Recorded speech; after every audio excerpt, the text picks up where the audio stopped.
He'll never come back to Foreigner. That's what Mick told Amit. What happens when the success that you've worked so hard for suddenly feels sabotaged? Lou Gramm, the legendary voice of Foreigner, opens up about his solo career, the promise of his big hit Midnight Blue, and how the momentum was cut short. In this exclusive interview, Lou reveals the behind-the-scenes politics and the interesting moves that he claims that were made by Mick Jones that meant his solo career never reached its full potential. I'm Paul Stevenson from VRP Rocks, and this is Lou Gramm. Obviously, you had some huge hits on your own steam, the likes of Midnight Blue, as you mentioned, and just between you and me, both top 10 hits in America. I mean, you've been part of a big band for such a long time. So how was it having these hits under your own steam, under your own name then? Very satisfying. Very satisfying. And I co-produced those too. And was a co-writer too. And it felt just awesome to be able to do what I knew I could do for so many years and not having the opportunity to do it. Yeah. You know, and you know, I'm not sure Atlantic gave me the support that I thought they should have. Okay. Because as soon as Midnight Blue broke into the top 5,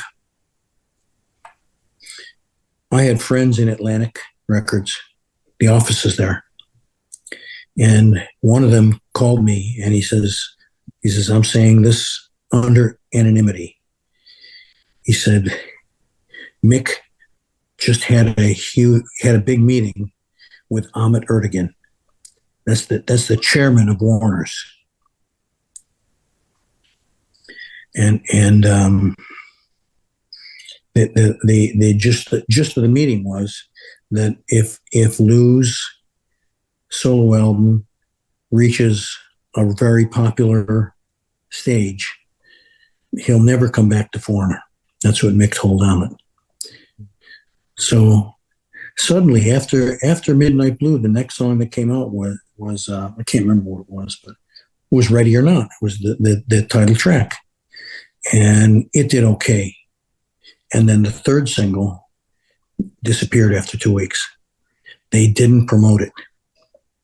They didn't promote it because Mick told them that he was sure I would come back to the band if the album didn't do well. But if it did really good, then I'd be gone forever.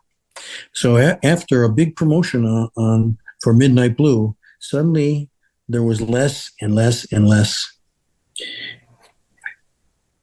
And in 1997, I called Atlantic Records. I just wanted to see what the sales numbers were for the Ready or Not album.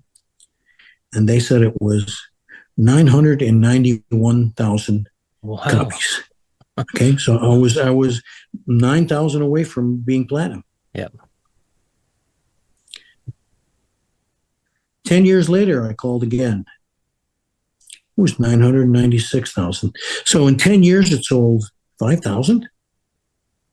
And I said, I'm getting a pile of shit here. This is not right. So I didn't look anymore. I didn't ask anymore. I knew that I wasn't getting the truth from anybody.